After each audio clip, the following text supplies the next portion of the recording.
여러분, 볼펜을 보면 한쪽 면에 어떤 볼펜이든지 브랜드 이름이 있고 그 옆에 숫자가 적혀 있습니다. 보통 국제적으로 볼펜에 들어있는 잉크가 2000m 쓸 수 있는 분량이면은 볼펜 2000이라고 쓰고, 잉크 양이 많아서 3000m를 쓸 수 있으면 3000 숫자를 표기합니다.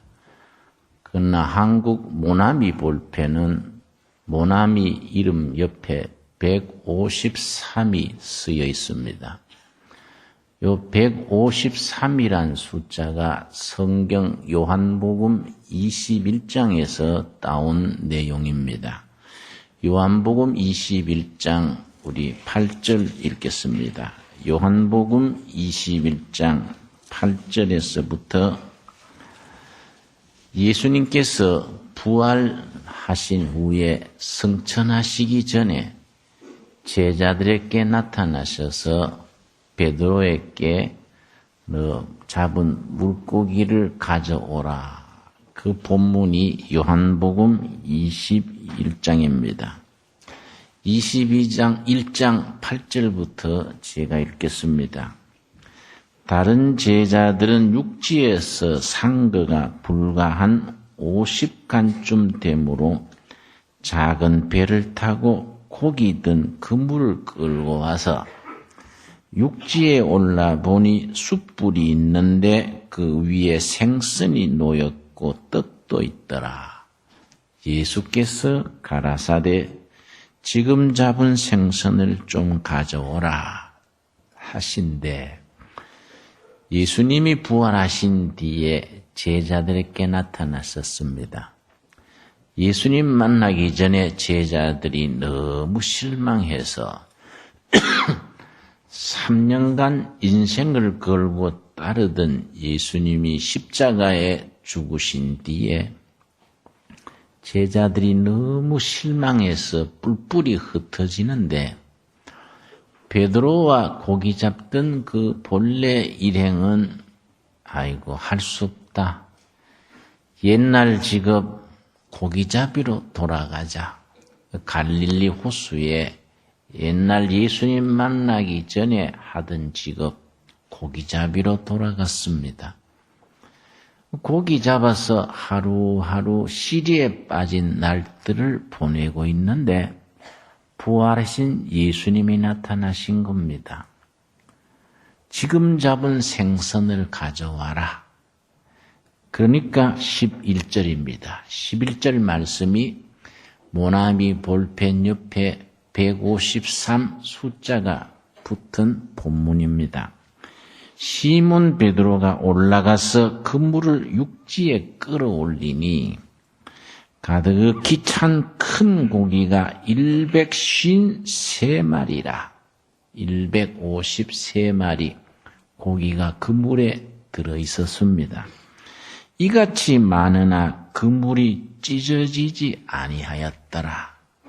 그 뒤로 베드로의 그물에 들어있는 큰 고기 153마리, 153마리를 그물에 들었는데도 그물이 상하지 않고 찢어지지 않았다. 베드로가 예수님의 말씀 듣고 예수님께 대접하려고 그물을 끌어올린 순간 153마리의 큰 고기가 들어있었는데 그물이 찢어지지 아니하였다. 이 말씀이 하나님께서 자기 백성들에게 주시는 축복의 양을 상징적으로 말할 때 153이라는 숫자를 쓰곤 합니다. 우리 모나미 볼펜을 세운 창업하신 분이 송삼석 회장님입니다. 정동감리교회 장로님입니다. 5대째 신앙생활을 하는 신앙이 독실한 가정인데 6.25 직후에 모나미 볼펜 회사를 세울 때에 요한복음 21장 11절 이 본문 말씀에서 153이라는 숫자를 따서 모나미 153 그걸 상호로 삼았습니다. 모나미란 말은 이태리 말로 내 친구란 말입니다. 그리고 153은 요한복음 21장 11절의 말씀. 예수님을 대접하려고 베드로가 그물을 끌어올렸을 때 드렸던 생선 숫자에서 왔습니다. 그 모나미 볼펜이 처음 시작할 때는 너무 보잘것없었습니다. 기계도 없고 공장도 없고 그냥 솥에다가 잉크를 이렇게 만들어서 막대기로 휘저서 가지고 그 볼펜에 넣는 것도 어떨 때는 안 돼서 주사기로 집어넣기도 하고 그때 볼펜은 나오다가 멈춰버리고 또 잉크가 팍 쏟아지고 처음에는 참 질이 무서웠습니다. 그래 시작을 해서 지금은 세계 10대 메이커 중에 한 회사로 수출도 수천만 불 하고 있습니다. 그래서 이 모나미 153이라는 숫자가 자기 백성에게 베푸시는 하나님의 축복, 그걸 상징하고 있습니다. 그런데 이번에 한나라당 국회의원이 153명이 뽑혔습니다. 근데 이걸 대통령께서 이명박 장로님이신 대통령이 지난주에 장관들 회의를 하면서 이 부분을 인용을 했습니다. 그 내용이 아주 특이하니까 언론에도 보도가 됐었지요. 대통령이 장관들 회의에서 뭐라 했냐면은 내가 이런 말 하면 또 크리스찬이니까 장로니까 그런 말 한다 하고 논란이 생길지도 모르지만은 이번에 한나라당 국회의원 153명 된 거인 나로서는 대단히 흡족하고 행복하다. 왜냐? 요한복음 21장 11절에 베드로가 그물을 건지니까 153마리 아주 큰 물고기가 들었었는데 이번에 153명 그 마리가 아니고 숫자겠지요. 153 사람 국회의원이겠지요. 그래서 나는 아주 만족스럽고 행복하다. 여기서 나는 영적 의미를 느끼고 아주 좋은 일이라고 여긴다. 대통령이 그런 말을 했었습니다. 그래서 이제 조선일보 이런 데도 보도가 됐었지요. 중요한 것은 153이라는 숫자가 성도들에게 임하는 축복의 숫자로서 그 뒤로 쓰여지고 있다는 점입니다. 우리 둘의 가족들 여러분의 삶의 자리에 기업하는 기업에 153의 축복의 그 숫자가 임하게 되기를 바랍니다. 그런데 요한계시록을 제가 오늘까지 3주째 우리가 살피고 있습니다. 요한계시록 1장 3절을 우리 찾겠습니다. 요한계시록 1장 3절 말씀. 요한계시록을 읽는 자, 듣는 자, 그 말씀대로 지키는 자에게 약속되는 축복의 말씀입니다. 요한계시록 1장 3절.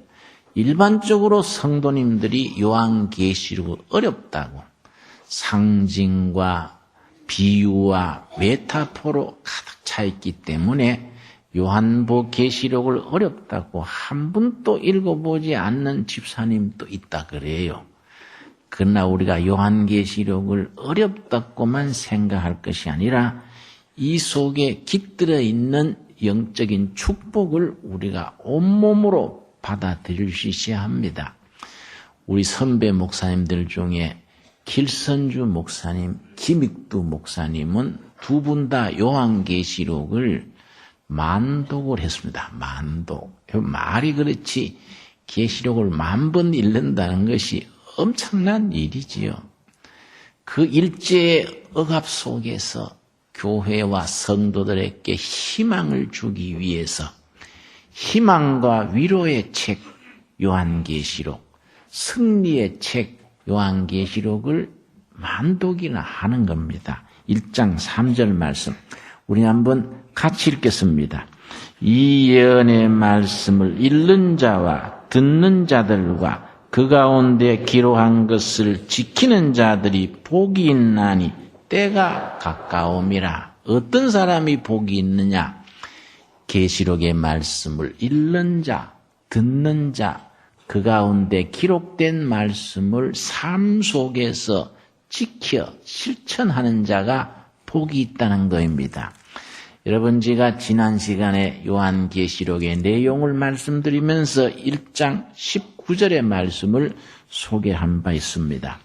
요한계시록에 담겨있는 그 내용이 19절, 그러므로 너 본 것과 과거입니다. 과거에 보았던 것, 너 본 것과 이제 있는 일과 현재 일어나고 있는 현재입니다. 장차 될 일을 기록하라. 예언입니다. 앞으로 되어질 일을 기록하라. 이미 과거에 있었던 일, 요한계시록 1장입니다. 현재 일어나고 있는 일, 요한계시록 2장, 3장의 내용입니다. 장차 일어날 일 예언으로 기록하라. 계시록 4장에서 22장까지의 내용입니다. 이 중에서 2장과 3장, 현재 일어나고 있는 일, 아마 AD 95년, 96년 그 어간의 일입니다. 사도 요한이 정치범으로 반체제 인사로 반모섬에 갇혀서 유배당하고 있는 동안에 사도 요한이 목회하던 아시아, 소아시아 7교회의 현실에 대해서 말씀하는 내용입니다. 그 7교회에 대해서 성령님이 요한을 통해서 권면, 책망, 칭찬의 말씀이 2장과 3장에 기록이 되어 있습니다. 계시록 2장, 3장 이 전체 계시록에서 사도 요한이 반모섬 계시 동굴이라는 굴 속에 엎드려서 환상 중에 이걸 다 기록을 했는데 기록하는데 1년 6개월이 걸렸습니다. 1년 6개월 기록이 끝나니까 그 박해의 장본인 도미티안 황제가 갑자기 암살을 당해 죽어버렸습니다. 그러니까 박해가 해제돼서 사도 요한이 석방이 돼가지고 에베소 교회로 와서 마지막 목회 마지막을 보내기 역사에 나타나는 내용입니다. 2장 3장에 있는 7교회는 칭찬한 교회가 있고 책망만 했는 교회가 있고 칭찬과 책망을 겸해서 했던 교회가 있습니다. 예를 들어서 7교회 중에 칭찬만 들은 교회는 서머나 교회와 필라델피아 교회입니다. 서머나 교회, 필라델피아 교회는 칭찬만 있고 사대 교회와 라오디게아 교회는 꾸지람만, 책망만 있습니다. 나머지 세 교회, 에베소 교회, 버가모 교회, 두아디라 교회는 칭찬과 책망이 겸해서 있습니다. 이 중에 그 7교회 중에 칭찬만 있었던 교회, 서머나 교회와 빌라델피아 교회의 특징이 뭐냐? 이게 중요합니다. 가장 심한 박해를 받던 교회입니다. 아주 말할 수 없는 박해, 고통을 당하던 교회인데 그 속에서 영적으로 깊어져서 우리 성령께서 칭찬을 하시는 겁니다. 가장 핍박이 심했던 교회는 칭찬 듣는 교회였고 가장 편했던 교회, 황제 숭배에 대한 강요, 핍박도 없었고 이단의 도전도 없었고 재정적으로도 여유가 있고 아주 편안한 가운데 있었던 교회가 사대 교회와 라오디게아 교회입니다. 이 두 교회는 책망만 있습니다. 이게 영적인 어떤 프린시플이 있는 것 같아요. 모진 박해 속에서 칭찬받을 만한 신앙의 뿌리를 내리는 겁니다. 그러나 예나 지금이나 교회와 교인이 편안하고 모든 것이 순탄해지면은 영적으로 해이해져 버립니다. 그래서 책망만 있게 되는 겁니다. 여러분, 우리 세상 만사가 그렇습니다. 이 핍박과 환난 중에서 오히려 영적으로 살아나는 것이, 예를 들어서 강원도 삼척 앞바다에서 고기를 잡아가지고 고기를 살아있는 채로 서울에 수송합니다. 고기가 죽으면 생선 횟집에서 값이 몇 분의 1로 떨어집니다.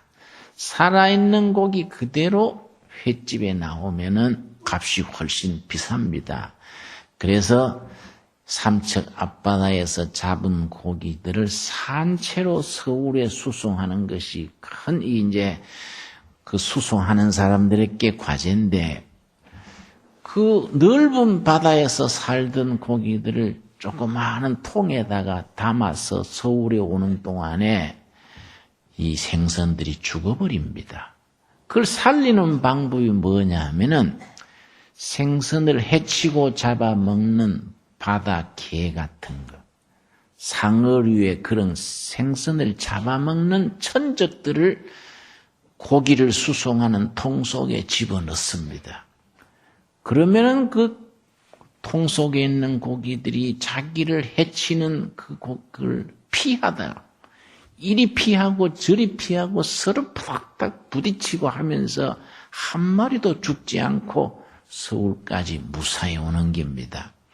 근데 그런 천적, 고기를 해치거나 잡아먹는 그런 적이 없이 편안하게 담아오면 죽어버리는, 많이 죽는 겁니다. 이게 아마 생선에 관한 경우지만은 성도들의 신앙생활에도 마찬가지다, 이게.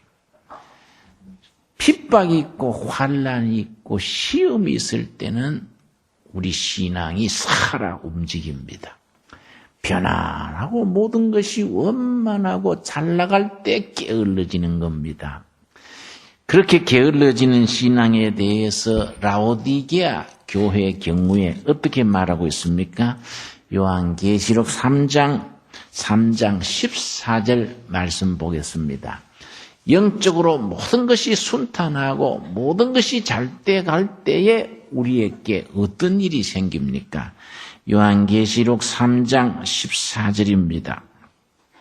라오디게아 교회의 사자에게 편지하기를, 아멘이시요 충성되고 참된 증인이시요 하나님의 창조의 근본이시니가 가라사대, 내가 너 행위를 아노니, 내가 너 행위를 아노니, 너가 차지도 아니하고 더웁지도 아니하도다. 너가 차든지 더웁든지 하기를 원하노라. 여러분, 라오디게아 교회가 차지도 덥지도 않고 그렇게 뜨뜻미지근하게 영적으로 잠든 교회가 됐습니다. 그 이유가 뭡니까? 17절입니다. 17절 말씀. 너가 말하기를 나는 부자라, 부요하여 부족한 것이 없다 하나, 너 공고한 것과 가련한 것과 가난한 것과 눈먼 것과 벌거벗은 것을 알지 못하도다. 너무나 순탄하니까 겉으로는 다 부자인데 속의 영적인 내용은 텅텅 비어 가난뱅이다 입니다.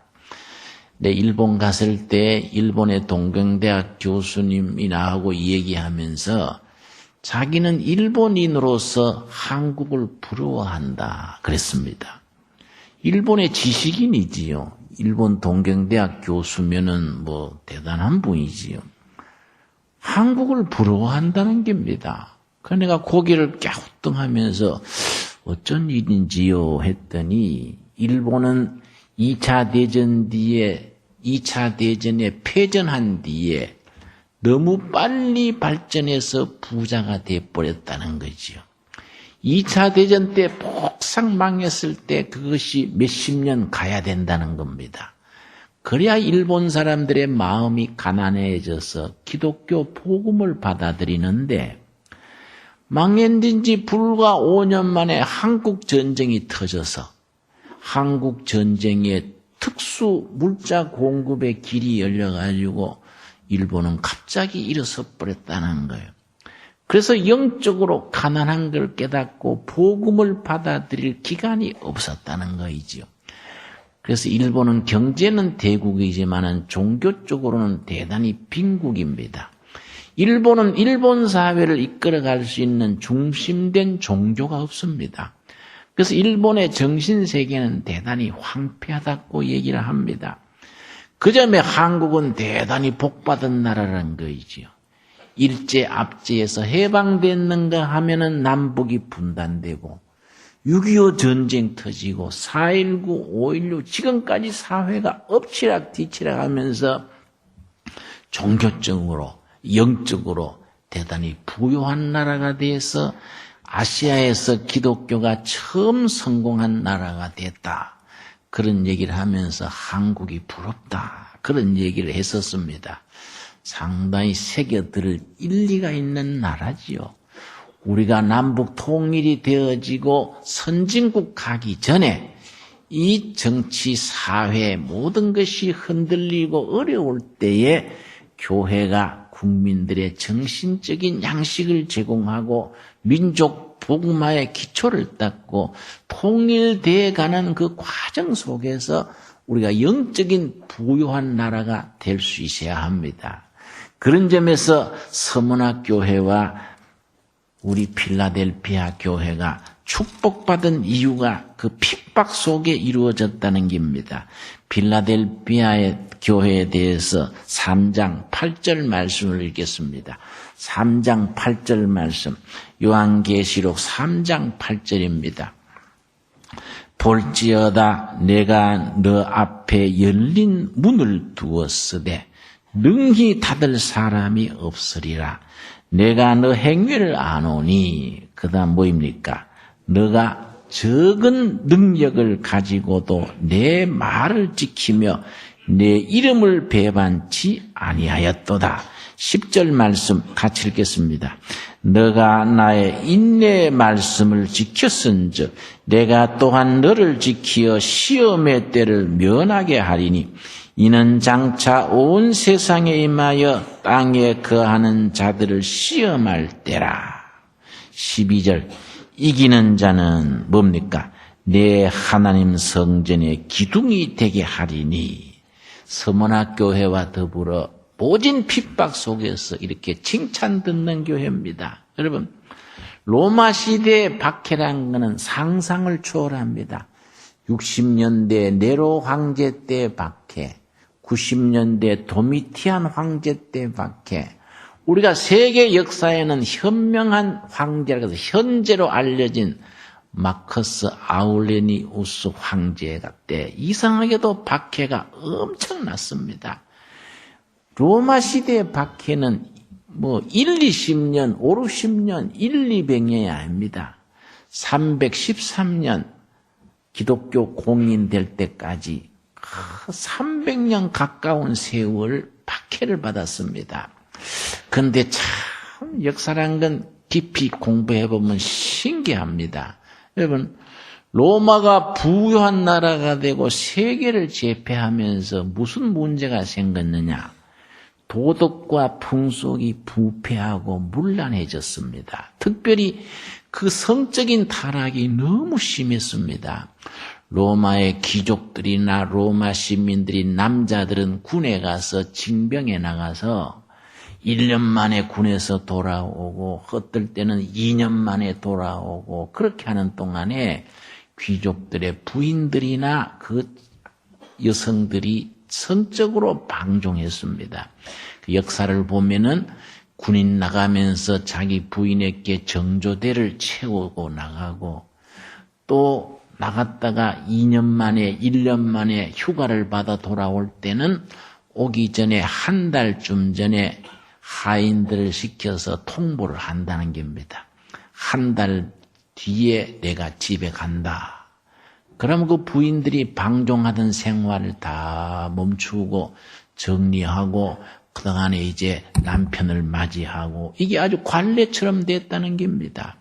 그랬는데 그 로마 귀족사회나 로마 상층사회에서도 가만히 보니까 절대로 그 방종하지 아니하고 깨끗하고 자식 잘 기르고 경제를 아끼고 부덕을 지키는 사람들이 있더라. 이게 누구겠습니까? 박해받는 크리스찬들이. 크리스찬들은 여한 경우에도 방종하지 아니하고 부덕을 잘 지키고 경제를 아끼고 자식을 잘 키우더라. 그래서 상층사회 귀족들의 며느리 볼 때에 예수 믿는 집 딸을 찾는 거예요. 박해받는 시대에도 자기들은 보호할 수 있는 울타리가 있으니까 예수 잘 믿는 집 딸을 은밀하게 며느리를 보고 그렇게 사이를 막고 그렇게 하는 겁니다. 이게 쭉 관례로 돼 나가다가 헬레나라는 처녀가 있었습니다. 이 사람이 그런 경우에 이제 뽑혀서 귀족 집안에 시집을 갔는데 아주 진실한 크리스찬이에요.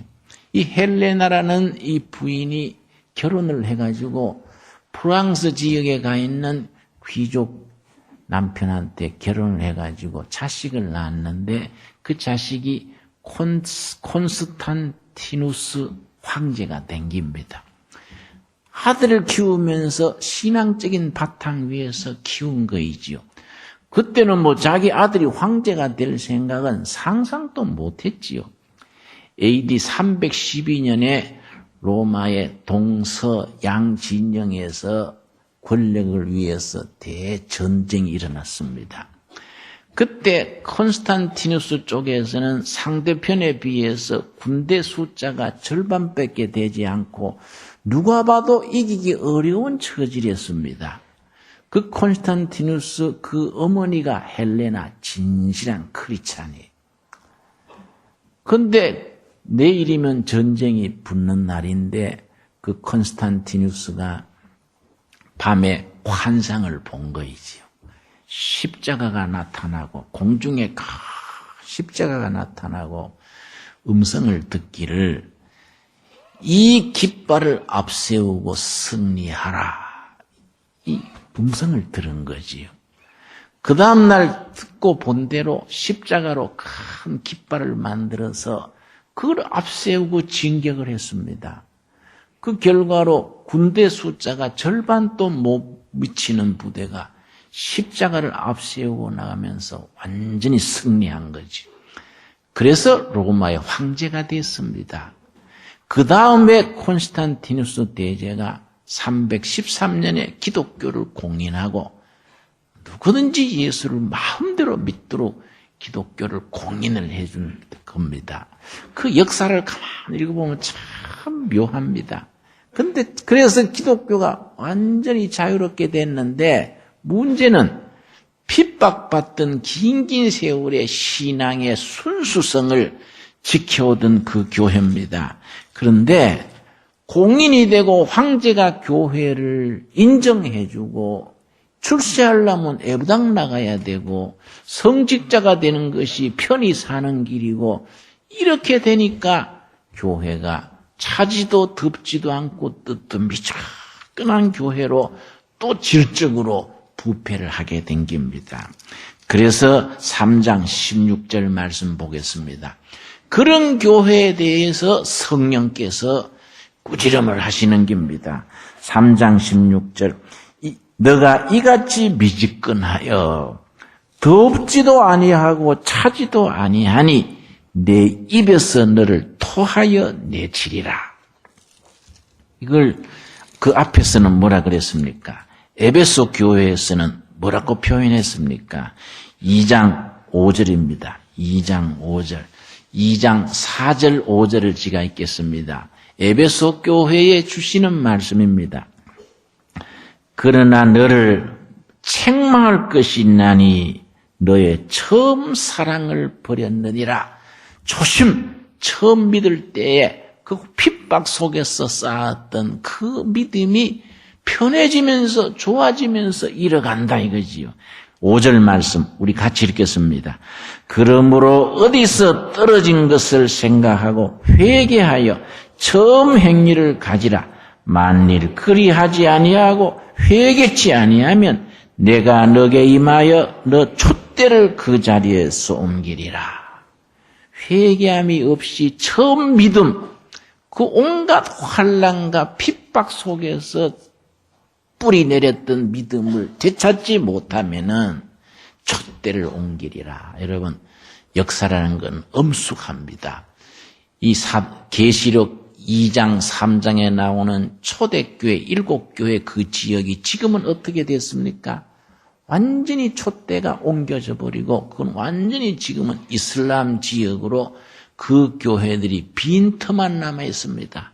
관광객들이 가면요, 빈터만 소개하는 거예요. 옛날 여기에 라오디게아 교회가 있었다. 옛날 여기에 에베소 교회가 있었다. 빈터만 소개하고 그 옆에 이슬람 모스크가 거창하게 서 있는 거이지요. 촛대가 옮기지고 성령님이 내치는 역사가 일어났다 할 수 있겠지요. 여러분, 지금도 마찬가지입니다. 여러분, 환난과 시련, 핍박 속에서 우리 믿음의 뿌리를 튼튼히 세우고 승리하는 교회가 돼야 되겠거니와 축복받은 후에 아까 이제 요한복음 21장 말씀처럼 153의 축복을 받은 뒤에 그 뒤에 받은 은혜를 잘 지키고 영적으로 살아있는 교회가 돼야 되지요. 여러분, 성령께서 꾸지람한 교회 중에 사대교회와 라오디게아 교회라고 말씀드렸는데 3장 1절 말씀 뭐라 그랬습니까? 사대교회에 대해서 성령께서 어떻게 꾸지람을 하셨는지 한번 읽어보겠습니다. 3장 1절 사대교회 사자에게 편지하기를 하나님의 7 영과 7 별을 가진 이가 가라사대 7 별은 다 7 교회를 나타내는 겁니다. 내가 너 행위를 아노니 너가 살았다 하는 이름은 가졌으나 죽은 자로다. 겉으로는 살아있는데 속에 영적으로 죽은 교회다. 그래서 2절 말씀 너는 일깨워 그 남은 바 죽게 된 것을 굳게 하라. 내 하나님 앞에 너 행위에 온전한 것을 찾지 못하였노니 편해지면서 겉으로만 거창해지고 속이 죽은 교회에 대해서 하나님께서 책망하시는 거이지요. 그래서 권면의 말씀이 뭐이냐? 3절입니다. 그러므로 너가 어떻게 받았으며 어떻게 들었는지 생각하고 뭐라 그랬습니까? 지켜 회개하라. 지켜 회개하라. 그런 교회 중에서도 잠들었고 죽은 교회인 중에서도 그 속에 살아있는 성도들이 또 있은 겁니다. 그래서 4절에 그 말을 합니다. 3장 4절 말씀. 그러나 사대에 그 옷을 더럽히지 아니한 자 몇 명이 너게 있어. 무슨 옷입니까? 흰옷. 연필이 있으면 줄을 칩시다. 아주 중요한 말씀이에요. 그런 죽은 교회 중에도 살아있는 성도, 흰옷 입은 성도가 있는 겁니다. 한국 교회가 이러니 저러니 병들었나 해도 그 속에 흰옷 입은 교회가 있는 거예요. 살아있는 생명력 있는 교회들이 그 속에 있는 겁니다. 이걸 흰옷 입은 성도라고 표현을 하는 겁니다. 흰옷을 입고 나와 함께 다니리니 그들은 합당한 자인 연고라. 5절 말씀 우리 같이 읽겠습니다. 이기는 자는 이와 같이 흰옷을 입을 것이요 내가 그 이름을 생명책에서 반드시 흐리지 아니하고 그 이름을 내 아버지 앞과 그 천사들 앞에서 시인하리라. 여러분, 계시록의 흰옷 입은 성도, 하늘나라 유니폼은 다 흰색입니다. 흰옷입니다. 2가지 경우에 흰옷을 입습니다. 예수님의 피로 그 마음을 씻어서 정결하게 된 자, 허물과 죄가 예수님의 피로 씻어진 자 흰옷을 입는다 했습니다. 두 번째, 환난과 핍박 속에서 타협하지 아니하고 낙심하지 아니하고 신앙을 배반하지 아니하고 마지막까지 이기는 자가 흰옷을 입는다 그랬습니다. 구원받은 성도지요. 이 흰옷 입은 성도들이 하늘나라 구원받은 성도들의 이름을 적어놓은 책이 있습니다. 그 책을 무슨 책이라 하는지 아십니까? 생명책 그래요. 그 생명책에 이름이 적힌 사람, 그 사람을 주님이 심판대 앞에서 시인하리라 인정한다는 거지요. 보호자 앞에서, 하나님 앞에서, 천사들 앞에서 그를 시인하리라 인정한다는 겁니다. 여러분, 둘의 가족 여러분, 우리 마지막 주님 보호자 앞에서 주님 앞에 인정받는, 시인받는 마지막까지 신앙을 지키고 흰옷 입은 성도의 반열에 설 수 있게 되기를 바랍니다. 우리 기도하겠습니다. 주님 은혜를 감사드립니다. 우리가 주님 앞에서 흰옷 입은 성도로 마지막까지 신앙의 절개를 지키고 예수님의 피로 우리 허물과 죄를 다 씻고 흰옷 입은 성도로 서게 되는 날을 생각하며 감사드립니다. 주님 앞에 칭찬 들었던 서문화 교회와 필라델피아 교회 같은 교회로 세워 주시옵소서. 저희로 하여금 주님 앞에서 허물과 죄가 다 씻음받고 흰옷 입은 성도로 설 수 있게 하시되 저희로 하여금 이 시대의 마지막까지 남은 자로서 주님의 영광 돌리는 귀한 제단 성도로 세워 주시옵소서. 예수님 이름 받들어 기도드려 사옵나이다. 아멘.